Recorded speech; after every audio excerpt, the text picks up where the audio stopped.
This session is all about working with exchange rates. I won't read through the bullet points on the first page. It was a discussion that we had in class, and you can read through that yourself. There's nothing hugely mathematical, just gives you some background on exchange rates. I will point to this because we will refer back to it. What this table is showing is how when you go to a supermarket or a bank to change money, they buy and sell at different rates. So, for example, the top one there, the euro, in this particular supermarket, if they're selling to you for every pound, you will get €1 9.1982. But when they're buying back off you, £1 is every €1 31953. So they buy and sell at different rates, and that's how they make their money.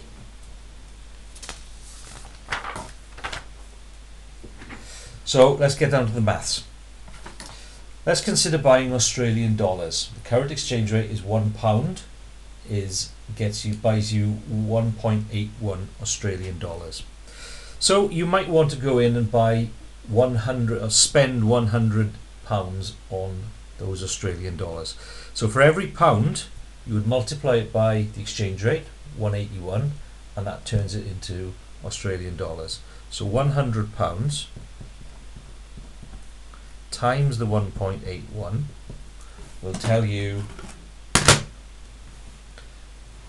that you've got 181 Australian dollars. But another way of going into somewhere to buy currency is you don't say I want to spend £100. You will say I want to buy 100 euros. Sorry, $100. So what that is actually doing then is working backwards through this number machine. We're going from the dollars. So if I draw it again, so we've got pounds that side, times 1.81, and that now needs to give me $100 on this side. So in order to work out what the pound is there, we end up going backwards through a number machine. Now the rule you will have been taught in lower school is if you're travelling backwards through a number machine, the operation changes to its opposite. So the opposite of multiplying is dividing by 1.81, and that will then give you the cost. So if we do 100 divided by 1.81,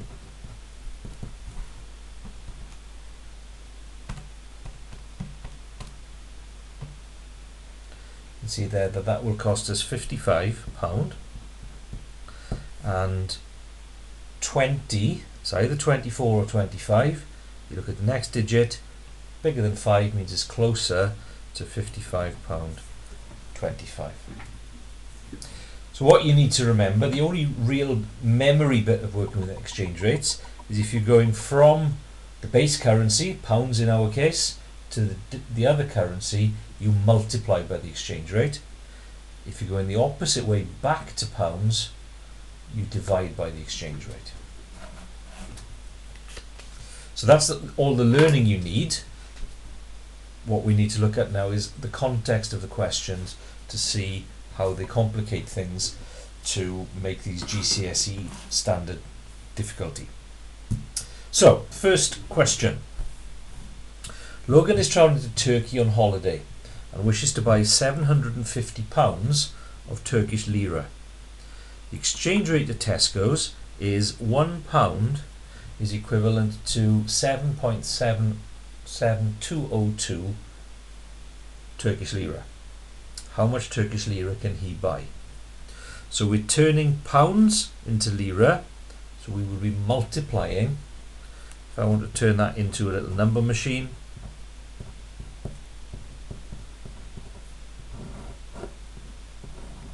going in that direction to the Turkish lira, which is that like a little fishing hook. symbol.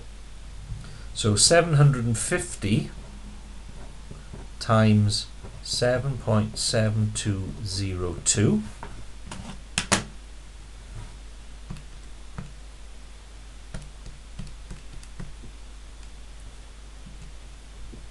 is that many Turkish lira. So 5,790 15 Turkish lira. Now, the thing with currency exchange is, if you think about the UK currency, the denomination of the money that we can get, the biggest valued currency is a £50 note, then a £20 note, £10 note, £5 note, £2 coin, £1 coin, 50 pence, 20, 10, 5, 2s and 1s. All currencies across the world have all of those different denominations within their currency, and places like Tesco or the post office or the bank don't keep all of those different denominations. They tend to keep just notes.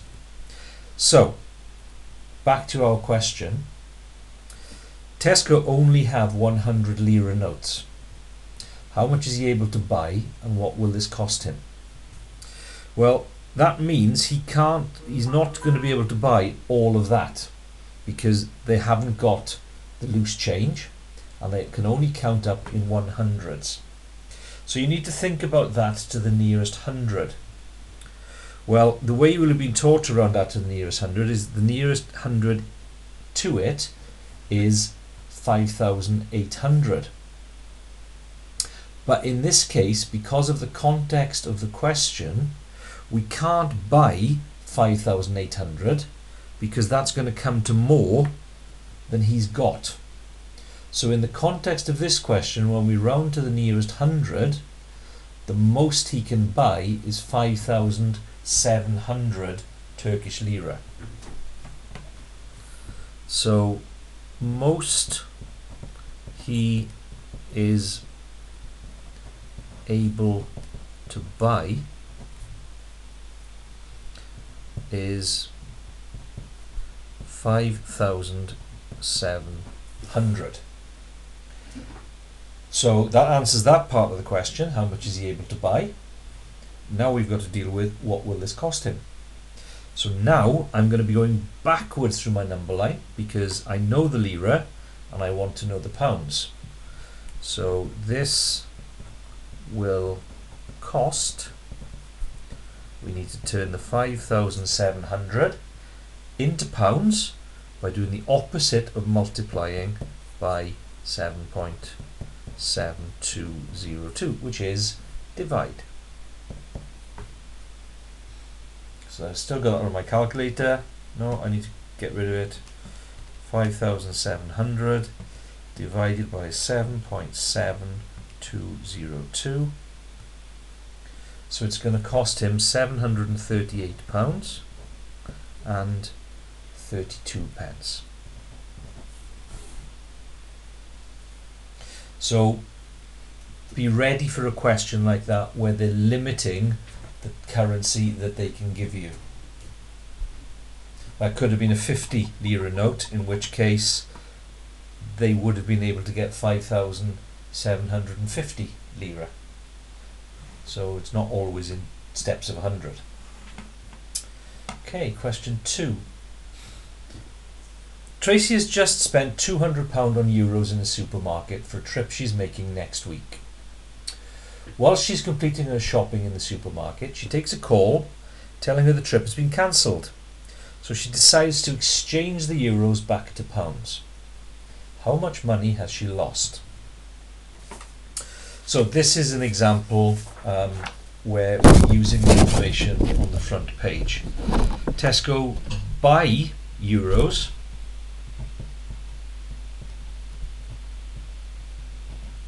So Tesco's buys at £1 equals 131.53. Tesco sells, just a little error there, so Tesco sells at £1 is 119.50. £1,282.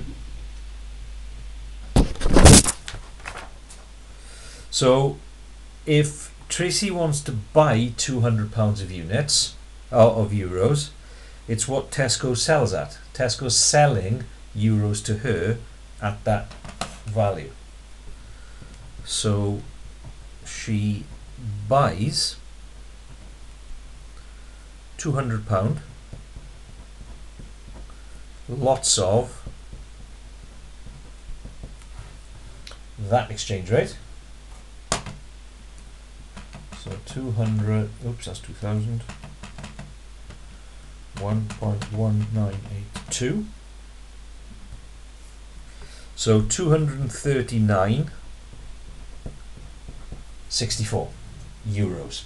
And let's assume because it's euros, they can give her all of that value. Then she walks around Tesco's and halfway around realizes she has to cancel her trip.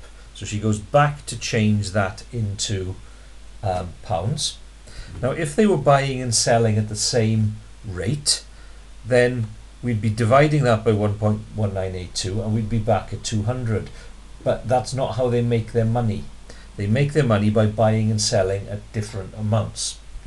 So what happens now is when she returns her money,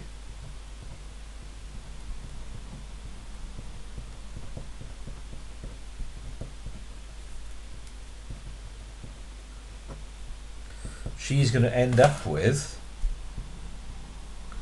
239.64.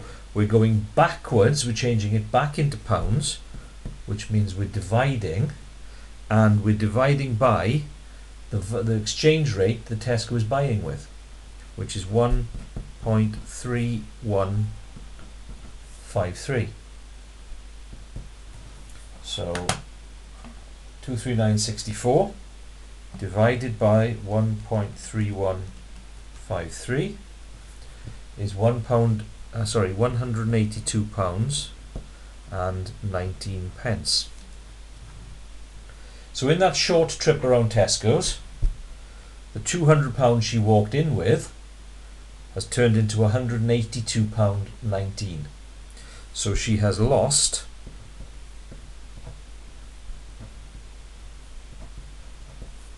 £200 less £182.19.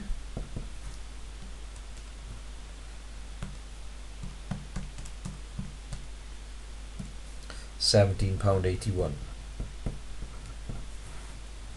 To turn it into a percentage loss, we work out what the loss is out of, well, what did she start with? 200. So if it's out of, we write out of like a fraction, and to turn it into a percentage, we times it by 100. We type that on our calculator exactly as it's written. So fraction button, 1781 on top, 200 underneath, times 100. 8.9%. So she's lost 8.9% of her money in that decision to cancel the trip and change the money straight back. So that's just a good example to show how these companies make money on currency exchange. Okay, one final example to look at. So Cassidy is planning a holiday where she will spend a week in San Francisco before travelling to Tokyo. She has saved £1,000 to spend, half in the USA and half when she gets to Japan. She can't decide whether she's better off buying £500 of US dollars and £500 of Japanese yen before she leaves, or changing all the money into dollars and then changing half of these into yen when she gets to San Francisco. The exchange rates are £1 is $1.31, £1 is 148.58 yen, and then the American dollar to yen exchange rate is there. Showing your calculations, what would you advise Cassidy to do? So in order to give her the advice, we're going to have to do the two sets of conversions, one for changing in the UK and one for changing in the States, and make that comparison. So if she changes both in UK, she's got £1,000, so 500 of that is going to be dollars. So 500 into dollars, that £500 we're going to be multiplying by $1.31.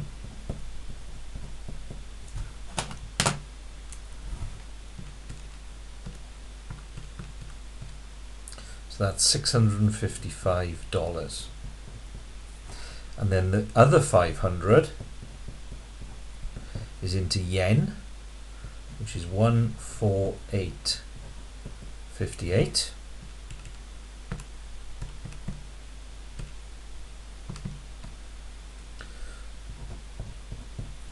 That's the yen symbol, 74290.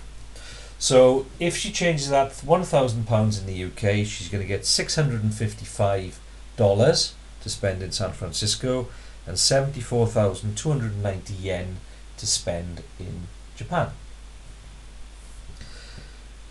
So what we need to do now is to consider what happens if she changes the Japanese yen when she gets out to the States.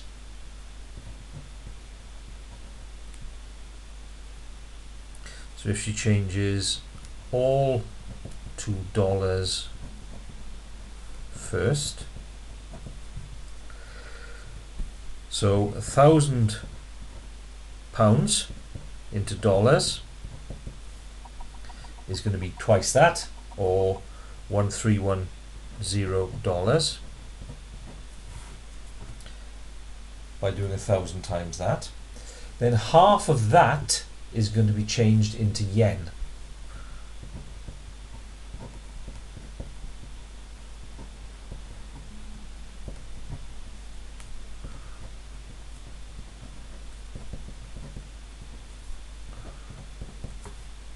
So half of that she's going to change into yen. So half of that is $655. And now the exchange rate, because that's in dollars, we're changing dollars into yen, so we're multiplying by 112.60. So 655 times 112.60 is 73,753 yen. So now we can make a comparison. If she changes them both in the UK, she'll have $655 to spend and 74,290 yen. If she changes it all into dollars first, she'll still have $655 to spend, but she's going to have less yen. So we would advise Cassidy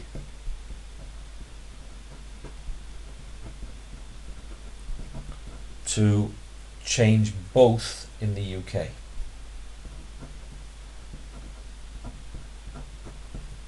Before she leaves UK. So we have to show the calculations, which we've done. Doesn't affect the number of dollars she has to spend, but it does affect the number of yen. Alright, you're now able to hopefully have a go at those past paper questions. Download those. The written answers are available too.